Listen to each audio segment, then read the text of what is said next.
Mon opinion sur le thermalisme est une opinion bienveillante. Je pense que c'est une façon de proposer aux patients des moments de décrochage, de soins, de réflexion qui a tout à fait sa place dans les prises en charge. Oui, les cures sont quelque chose d'important, sont un moment important qui revient d'ailleurs régulièrement dans l'année pour les patients. Et d'ailleurs souvent les patients réclament leur cure, ils sentent que c'est quelque chose qui leur fait du bien et qui est un temps important pour eux.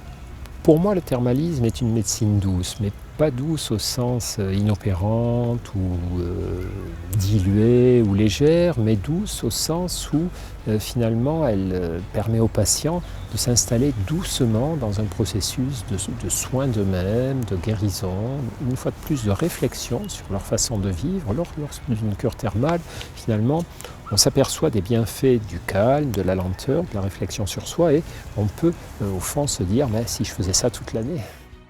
Nous avons donc mené une étude sur 237 patients dans les 4 centres français de thermalisme psychiatrique qui avait pour objectif de comparer l'efficacité ou non de la cure thermale comparativement à un médicament de référence dans les troubles anxieux généralisés, qui est une pathologie qui touche 6% de la population française. Non seulement la cure thermale s'est révélée plus efficace, même significativement plus efficace que le médicament de référence pour traiter l'anxiété généralisée, mais surtout, le résultat obtenu était significativement supérieur au bout des 2 mois comparativement à la fin de la cure. Donc le résultat s'est renforcé dans le temps. Avoir démontré que la cure thermale était efficace pour la prise en charge de l'anxiété généralisée était très intéressant. Et évidemment, l'anxieux généralisé est un consommateur habituel, voire chronique, de médicaments anxiolytiques. 10% des Français sont des consommateurs réguliers d'anxiolytiques. Il est évident que ces gens-là ont du mal à arrêter leurs médicaments. Et souvent, ils essaient de le faire, ils n'y arrivent pas. Les généralistes sont en difficulté également pour assurer l'arrêt de ces médicaments.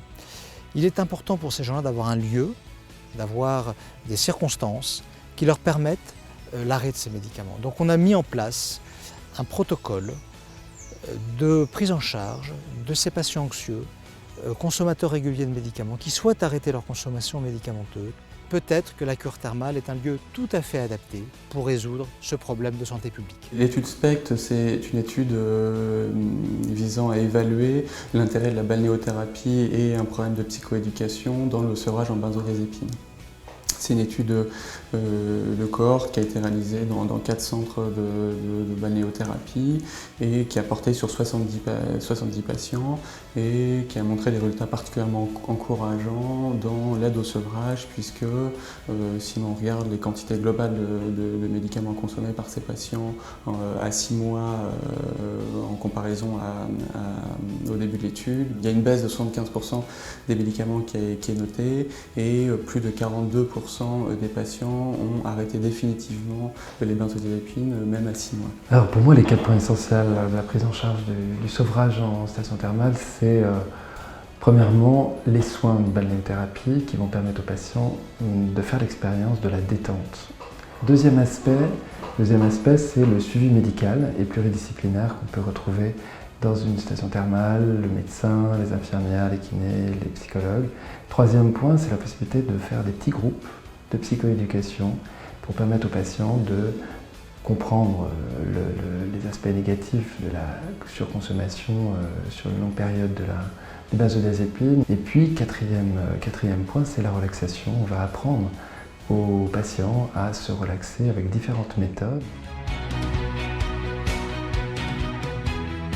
On a parfois des propositions qu'on peut faire aux patients. Ce sont des propositions alternatives, en particulier dans le sevrage des médicaments, des psychotropes en général, des benzodiazépines, des médicaments hypnotiques pour le sommeil. On peut aussi avoir un choix de consolider un patient qui sort d'une dépression. Il y a à la fois la notion de repos, de séjour et de soins qui lui sont prodigués. Et vous savez que quand on s'occupe du corps, on s'occupe aussi du cerveau et de l'esprit. Certains patients ont l'habitude de ces soins, d'autres patients interrogent sur l'opportunité et la pertinence. Et puis on peut, sur certaines indications, avoir, nous, recours au thermalisme parce qu'on est en situation d'échecs thérapeutiques avec des traitements. Et puis il y a un vrai apport à la fois sur le plan douleur et sur le plan confort et mobilité. Là, on peut permettre aux patients de réduire la consommation de médicaments dont on sait la dangerosité. Le thermalisme s'inscrit dans un parcours de soins qu'on structure et qu'on négocie avec le patient. Le thermalisme aujourd'hui offre deux opportunités. L'opportunité d'utiliser les effets de l'eau, les caractéristiques minérales de l'eau, et puis l'eau elle-même qui a des effets sur les sensations physiques et sur donc la psychologie de la personne. Et puis c'est aussi l'occasion pour une prise en charge globale de la personne avec des séances d'éducation thérapeutique, d'éducation à la santé, de relaxation.